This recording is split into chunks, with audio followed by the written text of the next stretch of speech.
డబ్బు ఉండగానే మనం చాలామంది ఎంతో గొప్పవాళ్ళం అనుకుంటుంటాం. కానీ ఆ డబ్బు అన్ని సమయాల్లో అక్కడికి రాదు. కానీ మనం సుఖంగా జీవించాలంటే డబ్బుతో పాటు ఆరోగ్యం కూడా అవసరం.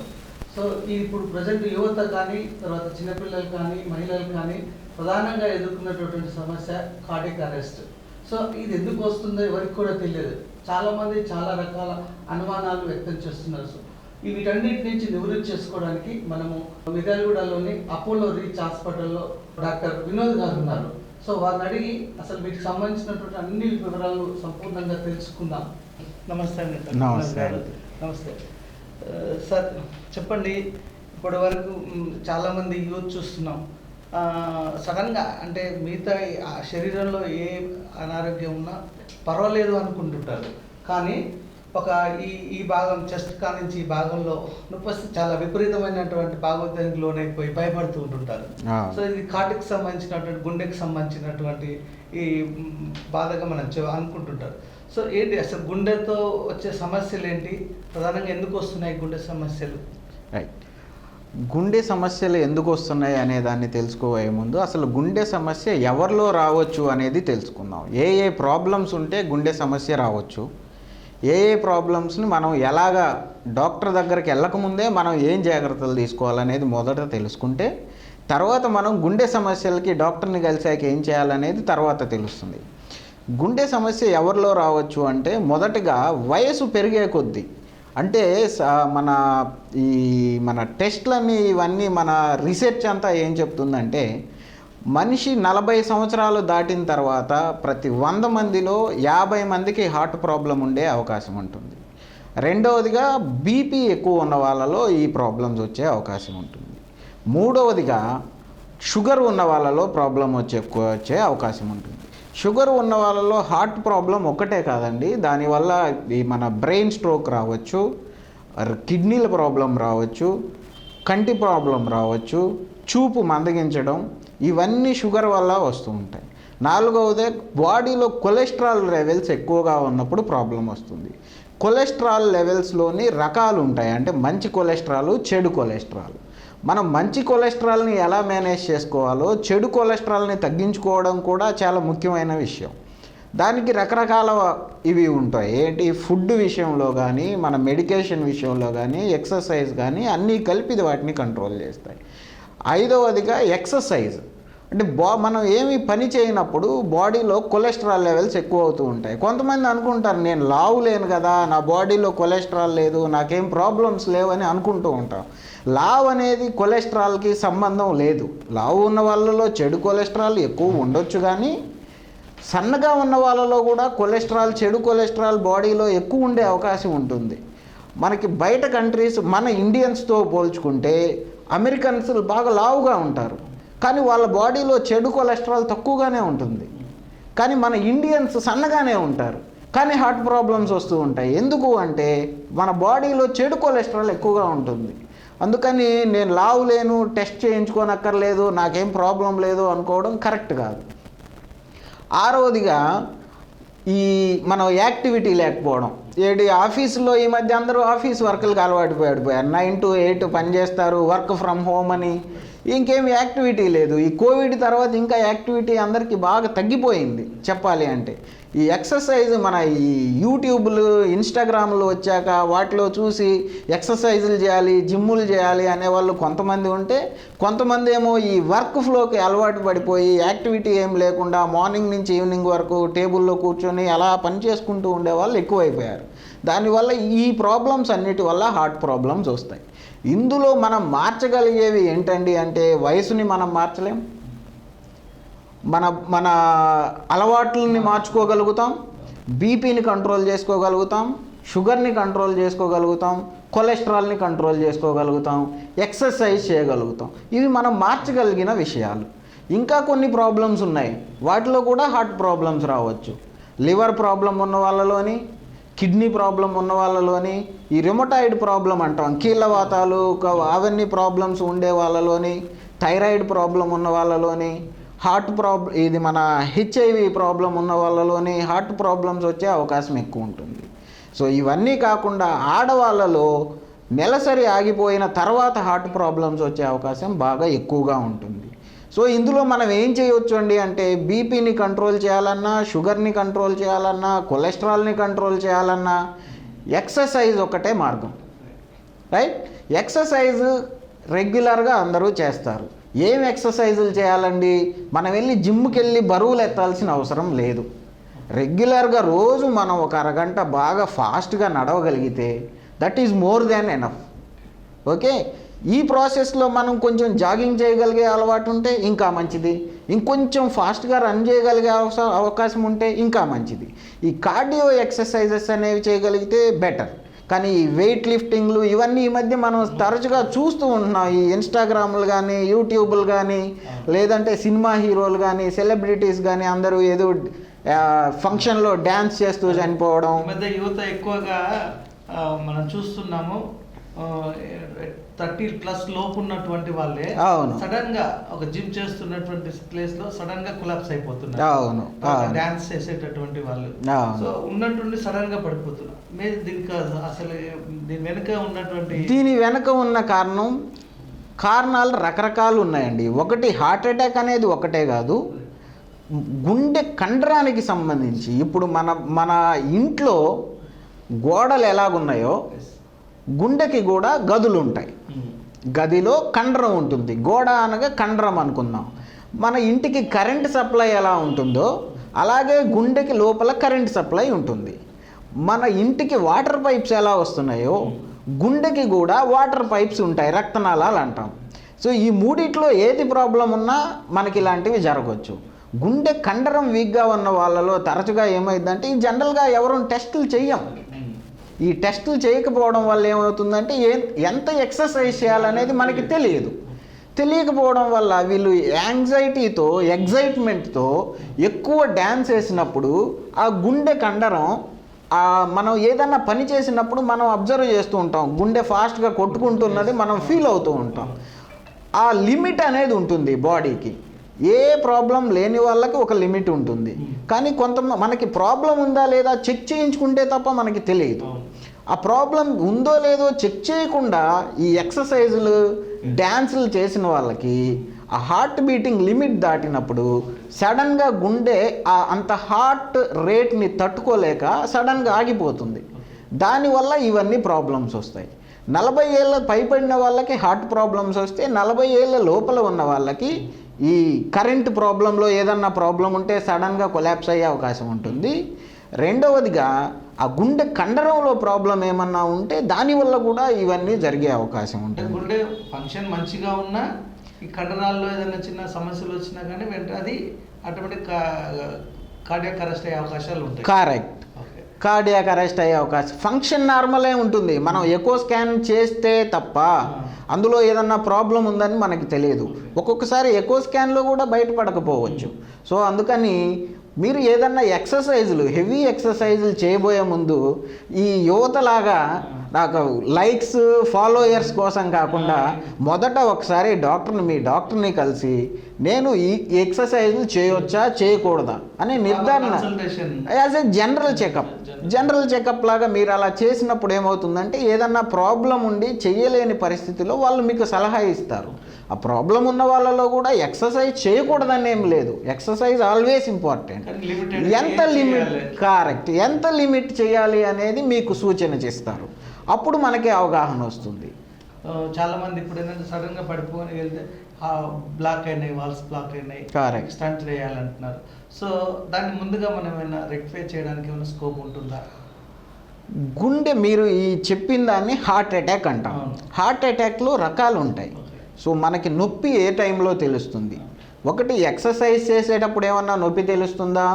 అది మనకేం ప్రాబ్లం ఉండదు. జనరల్గా మనకేదో ఇబ్బంది కలిగింది అనిపిస్తుంది, మనం హాస్పిటల్కి వెళ్తాం, డాక్టర్ చెక్ చేస్తారు, మనకి ఏంటి ప్రాబ్లం అనేది తెలుస్తుంది. కొంతమందికి ఏంటంటే కొలెస్ట్రాల్ బ్లాక్ సడన్గా హార్ట్ రక్తనాళాన్ని బ్లాక్ చేసేస్తుంది. అలాంటి వాళ్ళలో మనం ముందు కనిపెట్టడానికి ఏముండదు. మనం కనిపెట్టాలంటే ఏం చేయాలి? మొదట మనకి బీపీ ఉందా, షుగర్ ఉందా, ఫ్యామిలీలో ఎవరికన్నా హార్ట్ ప్రాబ్లమ్స్ ఉన్నాయా, కొలెస్ట్రాల్ లెవెల్స్ ఎలా ఉన్నాయి, మనం ఎక్సర్సైజులు చేస్తున్నామా లేదా, నేను ముందు చెప్పినట్టుగా ఏవైతే చెక్ చెక్ చేసుకుంటే కనుక దాన్ని మనం కరెక్ట్ మనం ముందు చెప్పినట్టుగా ఏదైతే మనం మార్చగలము అని నేను ఏవైతే చెప్పానో 6 పాయింట్లు, వాటిని మనం జాగ్రత్తగా కంట్రోల్ చేసుకోగలిగితే ఇలాగ సడన్గా వచ్చే ప్రాబ్లమ్స్ని తప్పించగలుగుతాం. ఇంకొకటి, చిన్నపిల్లలు ఈరోజు వాళ్ళు బేబీ అంటే హోమ్లో ఉండగానే వాళ్ళ గ్రోత్ సరిగా ఒక్కోసారి వాళ్ళకు కూడా కొన్ని ప్రాబ్లమ్స్ వస్తాయి. వాళ్ళు డెలివరీ తర్వాత ఏ ఏజ్ వరకు వాళ్ళకి దాని మీద అంటే సర్జరీస్ కానీ దాని మీద వాళ్ళకి గ్రోత్ ఎలా ఉంటుంది, వాళ్ళు తీసుకోవాల్సినటువంటి జాగ్రత్తలు ఎలా ఉంటాయి? దీదిలో కూడా పిల్లలకి జనరల్గా సాధారణంగా హోల్స్ అంటాం, హార్ట్లో హోల్స్ ఉన్నాయి అంటాం. ఆ హోల్స్ కొన్ని ప్రమాదకరమైనవి ఉంటాయి, కొన్ని ప్రమాదం లేనివి ఉంటాయి. సో ప్రమాదం లేని వాటి వల్ల వయసు పెరిగే కొద్దీ 15 సంవత్సరాలకో 20 సంవత్సరాల వయసు వచ్చేసరికి వాళ్ళకి లక్షణాలు కనిపిస్తాయి. ఏదన్నా పని చేస్తుంటే ఆయాసంగా అనిపించడం, అలాంటి లక్షణాలు అనిపిస్తాయి. బరువు పెరగకపోవడం, మిగతా పిల్లలతో ఆడుకోలేకపోవడం, అలాంటి లక్షణాలు వచ్చిన టైంలో ఆ హోల్స్లో బటన్స్ లాంటివి ఉంటాయి, అలాంటివి పెడితే వాళ్ళలో క్యూర్ అవుతుంది. ఇంకొక కేటగిరీ పిల్లలు ఉంటారు, వాళ్ళు ఈ హోల్స్ సాధారణంగా 8 years 7 years కల్లా క్లోజ్ అయిపోతాయి చాలా వరకు. కొంతమందిలో మాత్రమే మిగిలి ఉంటాయి, దానిలో పెద్ద ప్రమాదకరమైనది ఏమీ ఉండదు. అది ఒక రకమైన హోల్. ఇంకొక రకమైన హోల్ ఏంటంటే వయసుతో పాటు ఆ హోల్ ఒకటి పెద్దగా అవ్వచ్చు, లేదా హోల్ వల్ల గుండె వీక్ అయిపోతూ వస్తుంది. ఆ వీక్ అయిపోతూ వస్తున్నప్పుడు ఆయాసం కలగడం, కాళ్ళ వాపులు రావడం, మొహం వాపు రావడం, ఇలాంటివి జరిగే అవకాశం ఉంటుంది. ఇది జనరల్గా స్కూల్ గోయింగ్ పిల్లల్లో జరిగే అవకాశం ఉంటుంది. అది పీడియాట్రిక్ డాక్టర్ని కలిసి, అవసరమైతే దానికి adult cardiologist is good, but వాళ్ళు ఇంకా ఏదన్నా ఎక్స్టెన్సివ్ ప్రొసీజర్స్ చేయాలంటే పీడియాట్రిక్ కార్డియాలజీ డాక్టర్ గారిని కలిస్తే మంచిది. ఇంకా చిన్నపిల్లలు అంటే పుట్టిన వెంటనే కొంతమందిలో పాలు తాగేటప్పుడు వాళ్ళు ఎక్కువసేపు స్తనాన్ని పట్టుకొని ఉండలేకపోవడం, బాగా ఏడవడం, ఆయాసంగా అనిపించడం, మీరు ఏదైతే అన్నారో ఎదుగుదల లేకపోవడం, పిల్లలు బరువు పెరగరు, వయసుతో పాటు తగ్గిపోతూ ఉంటారు, కామెర్లు లాగా వచ్చేస్తూ ఉంటాయి. అది బాడీ అంతా కామెర్ల కన్నా బ్లూగా అయిపోతూ ఉంటుంది, కలర్ చేంజ్ అవుతుంది, బ్లూగా అవుతుంది. వాళ్ళలో ఏంటంటే కొన్ని హోల్స్ ఉంటాయి. ఆ హోల్స్ ఏమన్నా వెంటనే సరి చేయాలా, వెంటనే చేయించకపోతే పిల్లలు ఎక్కువ కాలం బతకకపోవచ్చు. బతికినా కూడా ఆ గుండె వీక్నెస్ వచ్చేసి హార్ట్ ట్రాన్స్ప్లాంటేషన్ అవసరం అయ్యేంత సివియారిటీ పెరగవచ్చు. సో అందుకని వెంటనే ఒకసారి వచ్చి ఎక్కువ అది చేయించుకొని డాక్టర్ని కలిసి అది ఎంత సివియారిటీ, దాన్ని మనం ఏం చేయాలి అనేది తెలుసుకోవడం మంచిది. సరే, ఇంకోటి అంటే ఇలాంటి ఈ ప్రమాదాలు అంటే కార్డియాక్ సంబంధించినటువంటి వాటిని గురించినటువంటి ప్రికాషన్స్, ముందు జాగ్రత్త చర్యలు ఎలా ఉంటాయి, వాటిని మనం ఏ విధంగా రాకుండా ఉండడానికి తగిన జాగ్రత్తలు ఏంటి? ముందు జాగ్రత్త చర్యలు నేను చెప్పిన 6 పాయింట్లు రాకుండా జాగ్రత్త పడడం. ఒకటి, మనం బరువు తగ్గడం. సాధారణంగా BMI అంటాం. సో మన BMI 25 to 30 మధ్యలో ఉంటే దట్ విల్ బి గుడ్. దానికన్నా ఎక్కువ ఉంటే ఒబేసిటీ అంటాం. ఆ ఒబేసిటీ రాకుండా జాగ్రత్త పడాలి. ఎక్కువ వెయిట్ చేయక్కర్లేదు, రెగ్యులర్గా వాకింగ్ చేస్తే సరిపోతుంది. ఒకటి.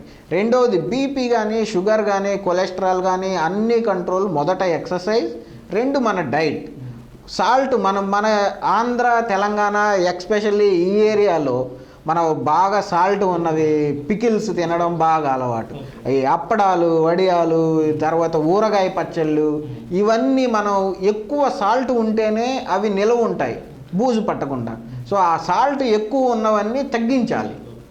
మనకి తెలియకుండానే మనం తినేస్తాం, వాటిని తగ్గించేసేయాలి. మన డైట్లో వాటిని ఎంత తగ్గించుకుంటే అంత మంచిది. సహజంగానే మనకి డైట్ షెడ్యూల్ అంటాం. మన ప్లేట్లో ఒక భాగం 4 భాగాలు చేసుకుంటే, ఒక భాగం ఫ్రూట్స్, ఒక భాగం వెజిటబుల్స్, ఒక భాగం రైస్, ఇలా పెట్టుకొని తింటేనే అది ఆరోగ్యకరమైన డైట్. కానీ సహజంగానే మన సౌత్ ఆంధ్ర పీపుల్, ఎస్పెషల్లీ మన తెలంగాణ వాళ్ళు రైస్ ఎక్కువ లేకపోతే తినలేరు. సో అది కరెక్ట్ భోజనం చేసే పద్ధతి కాదు. సో కూరగాయలు ఎక్కువగా తినాలి, ఆకుకూరలు తక్కువగా తినాలి. దానివల్ల రైస్ కూడా తగ్గించాలి. దానివల్ల ఏంటి అంటే కొలెస్ట్రాల్ లెవెల్స్ అనేవి మన బాడీలో మార్పులు ఉంటాయి, షుగర్ లెవెల్స్ మార్పులు ఉంటాయి. ఆ షుగర్ ఎప్పుడైతే కంట్రోల్ ఉందో కొలెస్ట్రాల్ కంట్రోల్లో ఉంటుంది, షుగర్ ఎప్పుడైతే కంట్రోల్లో ఉందో బీపీ కంట్రోల్లో ఉంటుంది. ఇవన్నీ ఎప్పుడైతే కంట్రోల్లో ఉన్నాయో మన హార్ట్ మన కంట్రోల్లో ఉంటాయి.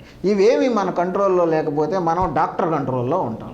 సో చివరికి ఒకటి, ఇట్లాంటి సిమ్టమ్స్ కానీ మనకు పెయిన్స్ వచ్చినప్పుడు సో ఎంత సమయంలో మనం డాక్టర్ రీచ్ కావాలి? కరెక్ట్. ఎందుకంటే చాలామంది అర్ధగంట లేదా గంట చిన్న నొప్పి వచ్చింది కదా పోదాంలే అనుకుంటారు, దానివల్ల నెగ్లిజెన్స్ వల్ల కొంత లాస్ అయ్యే అవకాశం ఉంటుంది. అవును. సో కొందరికి అర్ధగంట లోపే తీసుకురావాలని అంటే దాని యొక్క ఎంత టైంలో మనం టైంకి వెళ్ళగలిగితే బాగుంటుంది? ఒక్కసారి గుండె నొప్పి అనేది సహజంగా అందరికీ ఉన్న ఒక తెలియనిది ఏంటి అంటే, గుండె నొప్పి అనేది గుండె ఉన్న దగ్గరే రాదు. గుండె నొప్పి హార్ట్ ప్రాబ్లం వల్ల మన బొడ్డు నాభి దగ్గర నుండి మన దవడ వరకు ఈ మధ్యలో ఎక్కడైనా ప్రాబ్లం రావచ్చు. ఓకే, ఈ మధ్యలో ఏది ప్రాబ్లం వచ్చినా వెంటనే కార్డియాలజిస్ట్ని కలవాలి. ఎప్పుడైనా సడన్గా మీకు ఎప్పుడు ఈ ఇబ్బంది కలిగినా వెంటనే డాక్టర్ని కలవాలి. డాక్టర్ని కలిస్తే ఏంటంటే అది గుండెది కాదా అవునా తెలుసుకోవడానికి ఉపయోగపడుతుంది.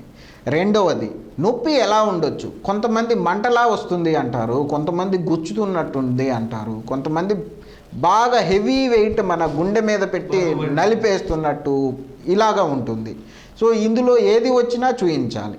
ఎందుకంటే షుగర్ ఉన్న వాళ్ళలోని ఆడవాళ్ళలోని ఇలాగే బరువు వేసినట్టుగా నొప్పి ఉండకపోవచ్చు.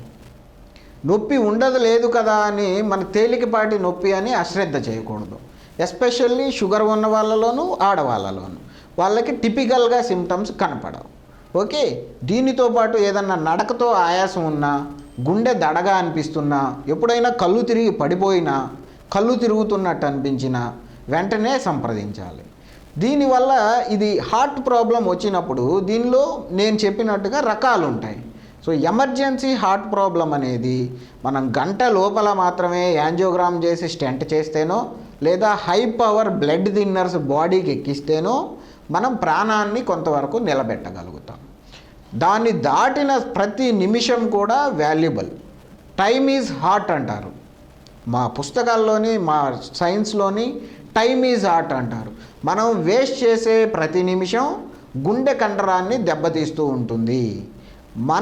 మన బాడీకి ఒక దెబ్బ తగిలితే మచ్చపడుతుంది, అలాగే గుండె మీద కూడా హార్ట్ అటాక్ వచ్చినప్పుడు మచ్చపడుతుంది. ఆ మచ్చ చిన్నదానిగా మాన్పించేసేయాలా, పెద్దదయ్యే వరకు ఎదురు చూడాలా అనేది మన మీద ఆధారపడి ఉంటుంది. మనం నొప్పి తెలుసుకొని వెంటనే హాస్పిటల్కి వచ్చినప్పుడు ఆ మచ్చని చిన్నదాని దగ్గరే ఆపగలుగుతాం మనం ఏదో ఒకటి చేసినప్పుడు. మనం ఏమీ చేయనప్పుడు, డిలే చేసినప్పుడు, మీరు గ్యాస్ ట్రబులే కదా ఇంకో గంట వెయిట్ చేద్దాం అనుకున్నప్పుడు ఈ మచ్చ అనేది పెద్దగా అవుతూ ఉంటుంది. ఈ మచ్చ ఎంత పెద్దగా ఉంటుందో మీకు హార్ట్ ప్రాబ్లం, మీకు మాటికి ఆయాసం వచ్చే ప్రాబ్లం అంత ఎక్కువగా ఉంటుంది, సడన్గా హార్ట్ ఆగిపోయే అవకాశం అంత ఎక్కువగా ఉంటుంది, హార్ట్ అటాక్ వచ్చినప్పుడు హార్ట్లో హోల్స్ పడే అవకాశం అంత ఎక్కువగా ఉంటుంది, జీవితాంతం హాస్పిటల్ చుట్టూ ఆయాసంతో తిరిగే అవకాశం అంత ఎక్కువగా ఉంటుంది. ఇది ఫస్ట్ గంట చాలా క్రిటికల్ టైం, గోల్డెన్ పీరియడ్ అంటాం, గోల్డెన్ అవర్ అంటాం. ఆ గంటలో మనం ఏదన్నా చేస్తే జీవితాంతం మనం హాస్పిటల్లో మనం స్పెండ్ చేసే టైంని 90% తగ్గించగలుగుతాం. మనం చేయకపోతే ఆ స్పెండ్ చేసే టైంని డిలే చేసుకుంటూ వెళ్తాం. అందువల్ల ఇంకొకటి ఉంది, మనం 1 అవర్లో మీరు హాస్పిటల్కి రాలేకపోయారు, 6 అవర్స్ లోపు రావచ్చు. 6 అవర్స్ లోపు మనం మళ్ళీ యాంజియోగ్రామ్ చేసి స్టెంట్ చేసినా కూడా కండరం ప్రాబ్లంని వీలైనంత వరకు తగ్గించగలుగుతాం.